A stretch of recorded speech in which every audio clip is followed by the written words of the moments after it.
Hello दोस्तों स्वागत है आपका फिर से एक नई वीडियो के साथ। दोस्तों आज की वीडियो में हम डिस्कस करेंगे कंप्यूटर की प्राइमरी मेमोरी के बारे में। दोस्तों कंप्यूटर की प्राइमरी मेमोरी में आज हम रैम के बारे में, रैंडम एक्सेस मेमोरी के बारे में डिस्कस करेंगे। तो वीडियो को अंत तक जरूर देखें बिना स्किप करे हुए। वीडियो अच्छी लगी तो लाइक, शेयर और कमेंट जरूर करें और सुझाव जरूर दें कि आपको वीडियो कैसा लगा। और अगर आप मेरे चैनल पर नए हो तो सबसे पहले चैनल को करें सब्सक्राइब और बेल आइकन को दबा के उसे ऑल पे सेट कर ले ताकि हमारी आने वाली हर वीडियो का नोटिफिकेशन आप तक पहुंच सके। दोस्तों शुरू करते हैं आज का वीडियो। शुरू करते हैं आज का टॉपिक, मेमोरी क्या है और ये कितने प्रकार की होती है। तुम्हारी मेमोरी कमज़ोर हो गई है, क्या आपको कोई ऐसा बोला है? अगर नहीं तो आपको जरूर कोई ना कोई ऐसा जरूर बोला होगा कि तुम्हारी याददाश्त कमज़ोर हो गई है। तो इसी याददाश्त को हम मेमोरी कहते हैं। जैसे मान लीजिए हमें अगर कुछ काम करना रहता है तो उस काम को हम एक जगह में स्टोर करके रखते हैं ताकि वो हमें याद आता रहे, और उसको हम दिमाग कहते हैं। ऐसे ही कंप्यूटर के अंदर बहुत ज़्यादा मेमोरीज होती है जिनको स्टोरेज भी बोला जाता है। कंप्यूटर की मेमोरी एक ही जगह पे होती है जहाँ पे डाटा और इंस्ट्रक्शन को स्टोर करके रखा जाता है, जिनको हम जब चाहे वहाँ से निकाल कर उस मेमोरी में से उस डाटा को निकाल कर उसको यूज़ कर सकते हैं। तो कंप्यूटर को कैसे पता चलता है कि कौन सा डाटा और इंस्ट्रक्शन कहाँ पे रखा गया है? तो इसके लिए कंप्यूटर मेमोरी को जो है छोटे छोटे भागों में बांटा गया होता है, और हर एक हिस्से का जो है सेम साइज होता है, और इन हिस्सों को, इनको जो हिस्सों में बंटा होता है इनको हम सेल कहते हैं। हर एक सेल का जो अपना पता होता है जिसे हम मेमोरी एड्रेस बोला जाता है। मेमोरी एड्रेस मतलब सेल का जो पता है। इस पते के जरिए डाटा कहाँ पर छुपा है कंप्यूटर उसको ढूंढता है। डाटा जैसे कि हमारा मोबाइल नंबर हो गया, हमारा MP3 म्यूजिक हो गया, वीडियो हो गया, फाइल हो गया, ये सब जो है एक एक सेल में रहते हैं। सेल एड्रेस 0 से शुरू होता है और जितने हिस्सों में सेल को भाग किया जाता है उतने में से कम जो है इसका आखिरी जो है एक एड्रेस होता है। वैसे तो मुख्य रूप से जो है कंप्यूटर मेमोरी 3 तरह की होती है और इन सबका अलग अलग काम और खासियत भी है। नंबर 1 पे हमारी प्राइमरी मेमोरी जिसे हम मेन मेमोरी भी कहते हैं, दूसरी हमारी सेकेंडरी मेमोरी, तीसरी हमारी कैश मेमोरी। लेकिन इस वीडियो में हम सिर्फ प्राइमरी मेमोरी के बारे में ही बात करेंगे। प्राइमरी मेमोरी क्या है, शुरू करते हैं। इस मेमोरी को हम मेन मेमोरी भी बोला जाता है। ये मेमोरी वही डाटा और इंस्ट्रक्शन रखती है इस डाटा को कंप्यूटर इस्तेमाल करता है। इस मेमोरी का स्पेस जो है लिमिट का होता है। इसमें डाटा तब तक रहता है जब तक पावर यानी कि इलेक्ट्रिसिटी रहता है।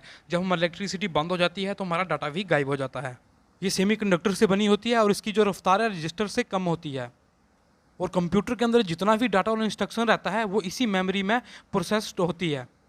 इसको 2 भागों में बांटा गया है। पहला है इसका रैम, रैंडम एक्सेस मेमोरी, और दूसरा है हमारा रोम, रीड ओनली मेमोरी। तो सबसे पहले शुरू करते हैं RAM. What is RAM? RAM का फुल फॉर्म है रैंडम एक्सेस मेमोरी। इसको डायरेक्ट एक्सेस मेमोरी भी बोला जाता है। ये मेमोरी ज़्यादा तौर पर जो है कंप्यूटर में कम साइज में रहती है as compared to secondary memory. जैसे कि हमारे मोबाइल हो गए, इसमें जो है हमारा लिमिट का मेमोरी रहता है, जैसे 1 GB, 2 GB, 3 GB या 32 GB, जबकि सेकेंडरी मेमोरी जो है इससे ज़्यादा हो सकती है। तो अगला सवाल आता है कि रैम का काम क्या होता है। दोस्तों जब भी आप अपना मोबाइल चलाते हैं तो उसमें गेम खेलते हैं, बहुत सारे एप्लीकेशन एक साथ चलाते हैं, एडिट करते हैं, म्यूज़िक चलाते हैं। तो इन सब के लिए जो है मोबाइल को, इन सब एप्लीकेशन को रन करने के लिए एक स्पेस चाहिए होता है, और ये जो स्पेस होता है वो रैम से ही आता है। एक और आसान सा उदाहरण देकर बताता हूँ आपको। जब भी क्रिकेट खेलना होता है तो आप बाथरूम में रह के कोई क्रिकेट नहीं खेल सकते हो। इसके लिए तुम्हें क्या है, जगह की ज़रूरत पड़ेगी जिसे हम प्लेग्राउंड कहते हैं या फिर गली। ऐसे ही जब आप मोबाइल में दिन भर जो है काम करते रहते हैं, वो सब काम जिस मेमोरी में होता है वो रैम ही उसे ही रैम कहते हैं। इसलिए बोलते हैं कि रैम ज़्यादा हुआ तो उतना ही ज़्यादा एप्लीकेशन जो है हमारे मोबाइल में एक साथ रन हो सकता है। अब रैम क्या करता है, जब आप मूवी देखते हो या फिर गाना सुनते हो, मान लीजिए ये मूवी और गाने आपके मेमोरी कार्ड में है। CPU क्या करता है, मूवी को मेमोरी कार्ड से निकालता है और रैम में मूवी को प्ले करता है। जितना ज़्यादा एप्लीकेशन आप एक साथ चलाओगे उतना ही ज़्यादा जो है रैम आपका इस्तेमाल होगा। और मान लीजिए आपके पास अगर रैम कम है तो आपका मोबाइल स्लो हो जाएगा और मोबाइल जो है हैंग करने जो है स्टार्ट कर देगा। तो इसलिए ज़्यादातर जो है रैम को फ्री रखना चाहिए। दोस्तों हमारी जो रैम है, जब तक हमारे पास इलेक्ट्रिसिटी है वो तब तक ही काम करती है। जब हमारी इलेक्ट्रिसिटी चली जाती है तो ये हमारी बिल्कुल खाली हो जाती है। लीजिए हम मोबाइल का यूज़ कर रहे हैं और हमने 4 से 5 एप्लीकेशन जो खोल के रखी हुई है, और हम अपने मोबाइल को बंद कर देते हैं और फिर ऑन करके देखते हैं, तो हम देखते हैं कि हमारी जो एप्लीकेशन है वो ऑलरेडी बंद हो चुकी है, क्योंकि ये मोबाइल बंद होने के साथ साथ ये सारी प्रोसेस भी ख़त्म हो गई है। इसी को वोलेटाइल मेमोरी भी कहा जाता है। अब नेक्स्ट है हमारा, इसे रैंडम एक्सेस मेमोरी कहा क्यों जाता है। रैम में डाटा और जो इंस्ट्रक्शन है हमारे सेल में स्टोर रहता है। प्रत्येक सेल कुछ रो और कॉलम से मिलकर बना होता है जिसका अपना यूनिक एड्रेस होता है। इसे जो है हम सेल पाथ भी कहते हैं। CPU इन सेल से अलग अलग डाटा कलेक्ट करता है और वो भी सीक्वेंस, बिना सीक्वेंस के ही।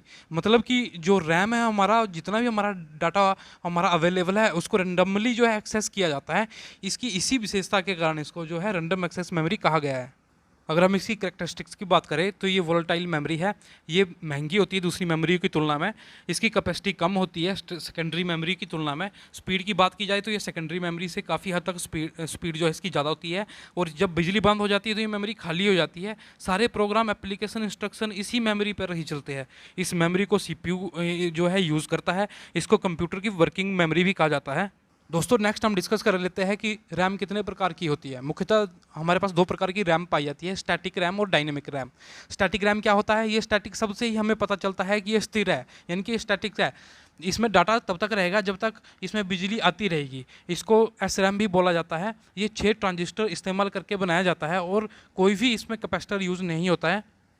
इसको बार बार रिफ्रेश करने की जरूरत नहीं होती है और डाटा जो है स्थिर ही रहता है। एस रैम को डी रैम से भी ज़्यादा चिप्स चाहिए होती है सेम ही साइज़ के डाटा को स्टोर करने के लिए।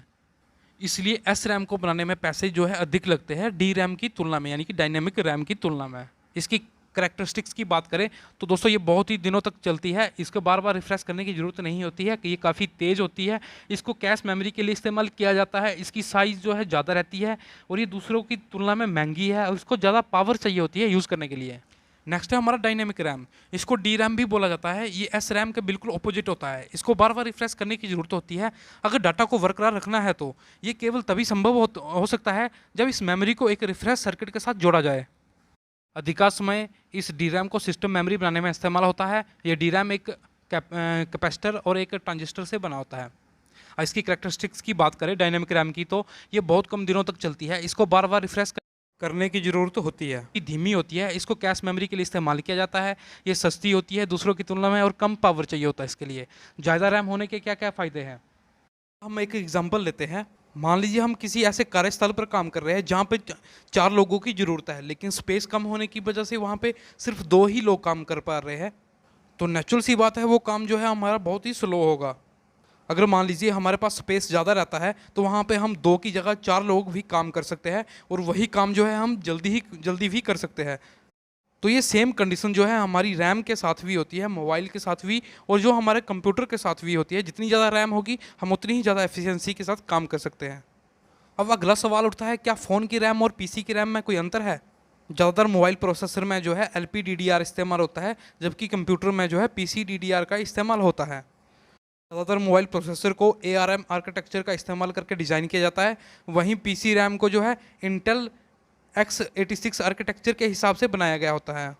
मोबाइल प्रोसेसर को मुख्य रूप से जो है परफॉर्मेंस और पावर के बीच में एक बैलेंस बनाने के लिए बनाया गया होता है। दोस्तों आज का वीडियो आपको कैसा लगा कमेंट करके अपनी राय ज़रूर दें। उम्मीद करता हूँ कि आपको ये जानकारी आप सबके काम आए। मिलते हैं नेक्स्ट वीडियो में। धन्यवाद।